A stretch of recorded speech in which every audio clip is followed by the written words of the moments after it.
नमस्कार। गंगा एक्सप्रेसवे की पूरी कहानी क्या है, जिसमें मायावती सरकार से लेकर योगी सरकार का देखा जाए तो एक बहुत बड़ा योगदान रहा है और इससे चाइना और पाकिस्तान पर क्या प्रभाव पड़ने वाले हैं, जिससे चाइना और पाकिस्तान सकते में आ गए हैं। तो इस पूरी कहानी को समझते हैं। चलिए, आप हैं मेरे साथ, मैं हूं दीपक मिश्रा। गंगा एक्सप्रेसवे उत्तर प्रदेश का सबसे लंबा एक्सप्रेसवे होगा, जिसकी लंबाई 594 किलोमीटर होगी। यह एक्सप्रेसवे मेरठ से प्रयागराज को जोड़ेगा। आपको दिखा दूं कि यह है यूपी का मैप और यहां पे आप देख रहे हैं यह है मेरठ। मेरठ से ये होता हुआ हापुड़ आएगा। यहां पर हापुड़ के बाद ये आएगा बुलंदशहर। बुलंदशहर के बाद आएगा ये अमरोहा। अमरोहा से फिर आएगा ये संभल। संभल से आएगा ये बदायूं। बदायूं से आएगा शाहजहांपुर। शाहजहांपुर की कहानी थोड़ा इस एक्सप्रेसवे में खास है, आगे जानेंगे क्या है, वीडियो में बने रहिएगा। उसके बाद है हरदोई। उसके बाद है उन्नाव। उन्नाव के बाद है रायबरेली। रायबरेली से है आपका प्रतापगढ़ और प्रतापगढ़ से है फिर ये आपका आएगा प्रयागराज। यानी ये एक्सप्रेसवे किससे किसको जोड़ेगा? मेरठ से प्रयागराज को। मेरठ से प्रयागराज, ठीक, को जोड़ेगा। गंगा एक्सप्रेसवे बनने के बाद पूर्वांचल एक्सप्रेसवे को पीछे छोड़कर उत्तर प्रदेश का सबसे लंबा एक्सप्रेसवे बन जाएगा। नवंबर 2021 में ही पूर्वांचल एक्सप्रेसवे, जिसकी लंबाई 341 किलोमीटर है, का उद्घाटन हुआ था, जो वर्तमान में देश और यूपी का सबसे लंबा ऑपरेशनल एक्सप्रेसवे। दो चीजें होती हैं, एक होता है शिलान्यास, एक होता है उद्घाटन। इसको आपको समझना चाहिए। शिलान्यास हम तब करते हैं जब मान लीजिए हमको कोई घर बनवाना है, तो घर बनवाने से पहले हम उसकी भूमि पूजन करेंगे। यानी कोई काम शुरू करने से पहले हमारा जो सेलिब्रेशन होता है उसके लिए, उसको बोलते हैं शिलान्यास। जब वही काम कंप्लीट हो जाता है और उसको जनता के लिए या खुद के लिए ओपन कर दिया जाता है, तो उसको बोलते हैं उद्घाटन। यानी पूर्वांचल एक्सप्रेसवे का उद्घाटन हो चुका है और ये कैसा है? चलित है, इस्तेमाल होता है इसका।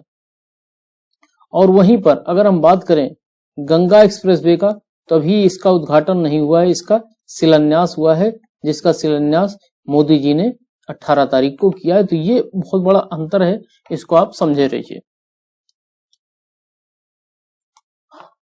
आगे है, वर्तमान में देश और यूपी का सबसे लंबा ऑपरेशनल एक्सप्रेसवे है।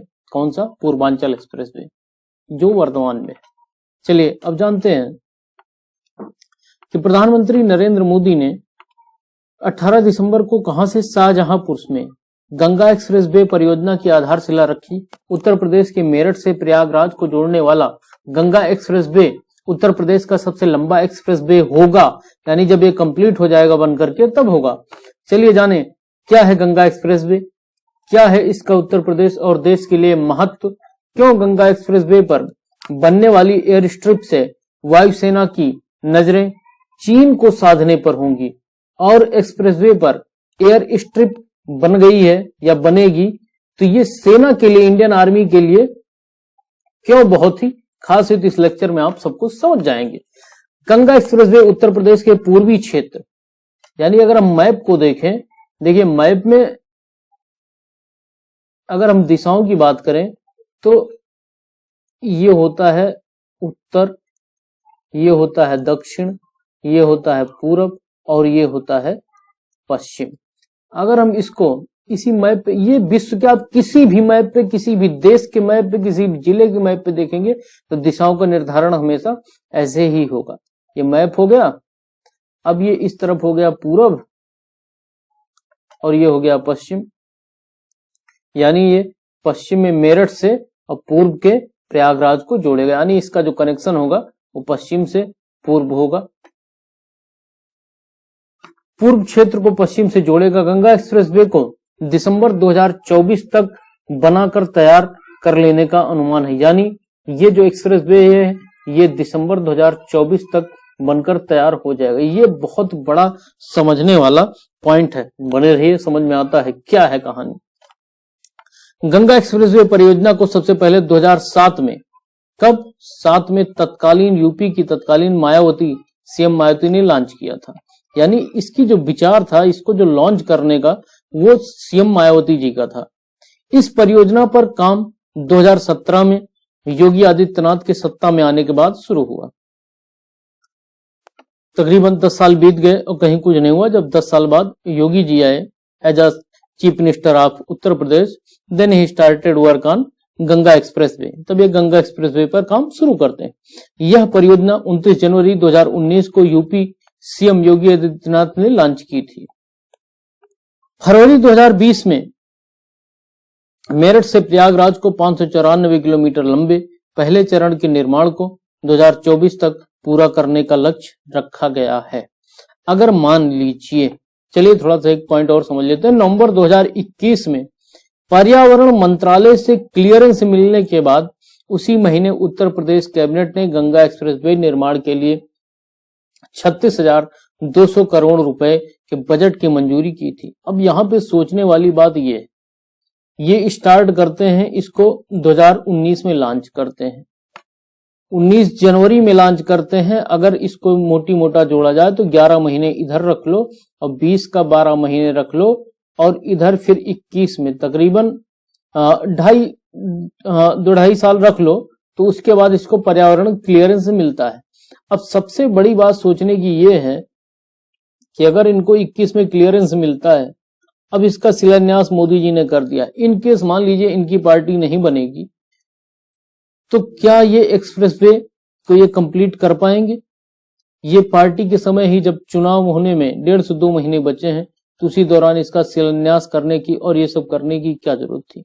अगर आप चाहते, आपकी सेंट्रल में भी गवर्नमेंट थी, स्टेट में भी गवर्नमेंट थी, इस काम को आप और तेजी से कर सकते थे। मैं मानता हूं कि एक्सप्रेसवे बनने में कोई बच्चों का खेल नहीं कि तुरंत ही स्टार्ट हो जाए, लेकिन ये इतना भी बड़ा मुश्किल काम नहीं है जब आपकी सरकार फुल मेजॉरिटी में हो, सेंट्रल में भी, स्टेट में भी। देश में बन रहे सबसे लंबे एक्सप्रेसवे कौन कौन से हैं, थोड़ा ये जान लेते हैं। दैनिक भास्कर का है कट, और इसके लिए हम दैनिक भास्कर को थैंक यू बोलते हैं, नहीं तो प्राइवेसी कोई लफड़ा हो जाए कॉपीराइट का। चलिए एक्सप्रेसवे जानते हैं कौन कौन से हैं। एक तो है देश में दिल्ली मुंबई एक्सप्रेसवे 1350 किलोमीटर, मार्च 2023 तक ये बनकर पूरा होगा। अमृतसर जामनगर एक्सप्रेसवे मार्च 2023, पुणे बेंगलुरु 23 से 24 तक पूरा होगा। मुंबई नागपुर एक्सप्रेसवे ये 2020 तक पूरा होगा। दिल्ली अमृतसर एक्सप्रेसवे दिसंबर 2023, वाराणसी रांची कोलकाता एक्सप्रेसवे ये 23 से 24 तक। पठानकोट अजमेर अमृत एक्सप्रेसवे ये मार्च 2024, और लास्ट में अपना गंगा एक्सप्रेसवे ये पूरा होगा दिसंबर 2024। अगर हम एक आकलन करें कि इन सभी एक्सप्रेसवे में बन रहे एक्सप्रेसवेओं में ये कट लाने का इतना ही मतलब था कि जो सबसे कम लंबाई होगी वो किसकी होगी? सबसे कम लंबाई गंगा एक्सप्रेस वे की ही होगी। इसकी 594 किलोमीटर है। बाकी अगर आप बढ़ते जाएंगे ऊपर तो लंबाई बढ़ती जाएगी, और जो सबसे लंबा एक्सप्रेस वे होगा वो दिल्ली मुंबई एक्सप्रेस वे होगा, और ये कब तक बनकर तैयार होगा? मार्च 2023 तक। ये एक अच्छा आप कह सकते हैं नोट करने वाला पॉइंट है। क्या है गंगा एक्सप्रेस वे, क्या है इसकी खासियत, क्यों इसके पीछे सरकारें बनती रही, बिगड़ती रही, काम चलता रहा, तो थोड़ा इसे समझते हैं। यह उत्तर प्रदेश का सबसे लंबा एक्सप्रेस वे होगा, जिसे दिसंबर 2024 तक पूरा कर लिया जाएगा। 594 किलोमीटर लंबा 6 लेन का गंगा एक्सप्रेस वे उत्तर प्रदेश में मेरठ से प्रयागराज को जोड़ेगा। इस समय बता ही चुका हूं। इनमें 12 जिलों के 500 से अधिक गांवों को जोड़ा जाएगा। निश्चित ही इसमें प्रत्यक्ष या अप्रत्यक्ष रूप से, यानी डायरेक्ट या इनडायरेक्ट मेथड से लोगों को रोजगार मिलेगा। अप्रत्यक्ष का मतलब हुआ कि डायरेक्ट का मतलब हुआ प्रत्यक्ष का, कि उसमें लोगों को जॉब मिलेगी एक्सप्रेसवे में, और अप्रत्यक्ष का मतलब हुआ दुकानें लगेंगी और लोगों को रोजगार मिलेगा, साफ सफाई वालों को मिलेगा। तो ये अप्रत्यक्ष रोजगार है। गंगा एक्सप्रेसवे मेरठ जिले के बिजौली गांव के पास NH 334 से शुरू होगा और प्रयागराज जिले के जूदापर डांडू गांव NH-19 के पास खत्म होगा। इसके बनने के बाद दिल्ली से प्रयागराज के बीच यात्रा में लगने वाला 10 से 11 घंटे का समय कम होकर 6 से 7 घंटे हो जाएगा। यानी 3 से 4 घंटे का हमको फायदा मिलेगा टाइम के अकॉर्डिंग अगर हम देखें तो। गंगा एक्सप्रेसवे पर लैंड कर सकेंगे फाइटर प्लेन। क्या है चीन पाकिस्तान कनेक्शन, थोड़ा सा समझते हैं। पूर्वांचल एक्सप्रेसवे की तरह ही गंगा एक्सप्रेसवे में भी आपातकालीन स्थिति में एयरफोर्स के विमानों की लैंडिंग के लिए शाहजहांपुर के पास एक 3.5 किलोमीटर लंबी एयर स्ट्रिप का निर्माण भी किया जाएगा।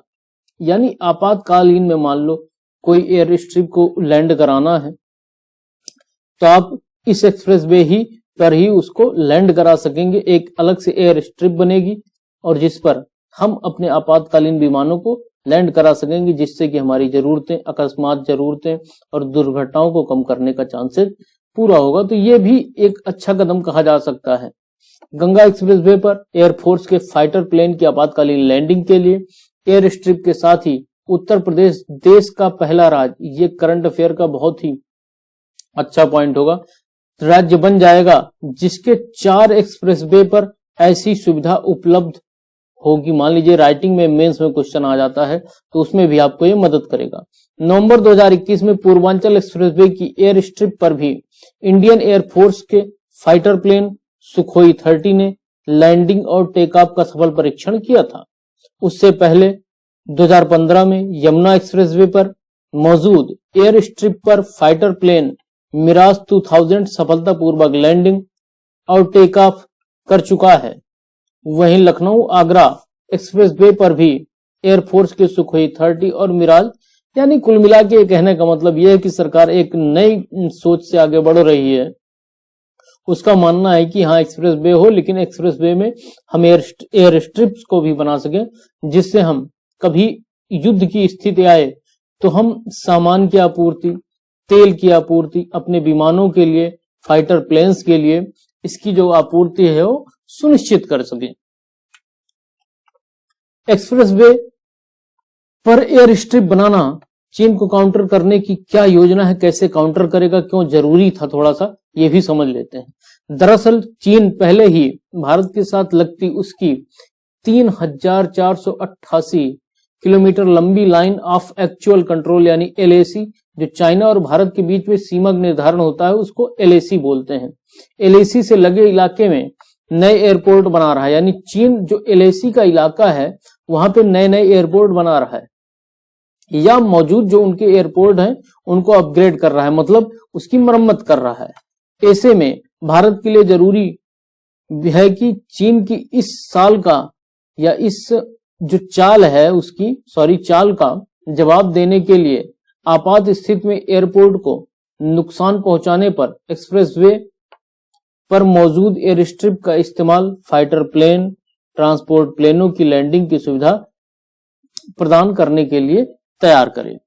जय हिंद, जय भारत। ये लेक्चर आपको कैसा लगा कमेंट बॉक्स में आप बता सकते हैं। Thanks for listening. Thank you.